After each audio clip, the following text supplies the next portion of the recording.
Imbis na kumita, naglaho raw ang pinaghirapang puhunan sa isang app na nasa 1,000 individual. Ang binibili at ibinebenta sa app, cryptocurrency. Tinutukan niya ni Joseph Moro. May impormasyon kasing sangkot tama ito sa scam ng cryptocurrency. Ang modus umano, niluloko ang ilang investor na nalugi sa cryptocurrency at sinasabing mababawi ang pera. Rafi, nag-alok daw sila ng cryptocurrency investment. 30,000 pesos ang minimum na investment at may pangakong interest na 10% kada buwan. Ayon sa mga otoridad, 2022 pa nagsimula ang operasyon ng kumpanyang walang kaukulang permit. Sa isinagawang operasyon, tumambad sa mga otoridad ang mga computer units, pera, logbook at iba pang gamit.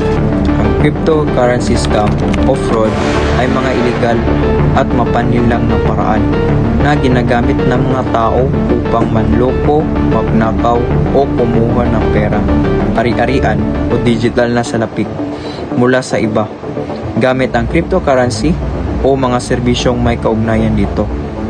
Dahil sa mga digital na pera ay karaniwang walang sentral na otoridad na kumukontrol at mahirap nang baguhin o bawiin ang mga transaksyon ito. Kapag nasagawa na, ito ay nagiging paboritong paraan ng mga manloloko upang manloko ng kapwa.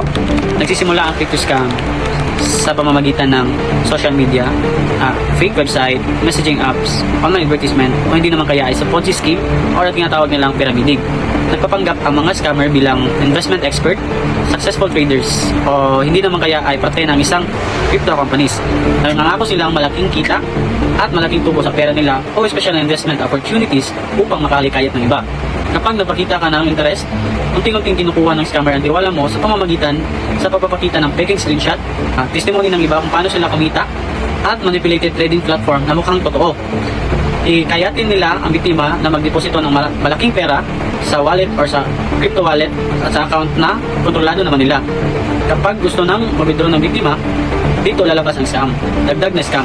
Hihingi sila ng dagdag bayad tulad ng taxes, withdrawal fee, o ang verification charges.